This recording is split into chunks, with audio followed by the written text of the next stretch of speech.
নিরামিষ বিরিয়ানি যে এত ভালো খেতে হয় সেটা জানতাম না। প্রথমে সয়াবিন আলুগুলো একদম সেদ্ধ করে নিয়ে জল ঝরিয়ে নিয়েছি, তার মধ্যে হলুদ নুন দিয়েছিলাম, এরপরে টক দই দিয়ে সয়াবিনগুলোকে ম্যারিনেট করতে নিয়েছি। তার মধ্যে একটু কাজু আর পোস্ত পেস্ট করে হলুদ আর লঙ্কার গুঁড়ো নুন দিয়েছি।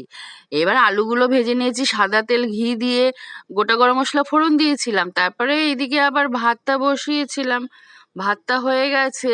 তার মধ্যে এবার হাঁড়িটা সাজিয়ে নিলাম, হাঁড়ির মধ্যে খানিকটা দিয়ে দিলাম ওই সয়াবিনের ওই আলু দিয়ে করেছিলাম, তার মধ্যে আবার ভাত দিলাম, আবার বাদ বাকি দিয়ে ভাত দিয়ে তার উপরে দুধ দিয়ে কেওড়া জল গোলাপ জল আতর দিয়েছি। সয়াবিন গুলো তো আগে দিয়েছি, পনিরটা আগে দিইনি কেন, গলে যাবে বলে ওপরে দিয়ে ঘি দিয়ে নুন দিয়ে এবার সাজিয়ে 10 মিনিট বাড়িয়ে 20 মিনিট কমিয়ে হয়ে গেল আমার নিরামিষ বিরিয়ানি। এত ভালো খেতে হয়েছে, যার জন্য তোমাদের সাথে শেয়ার করলাম, তোমরা এইভাবে খেও।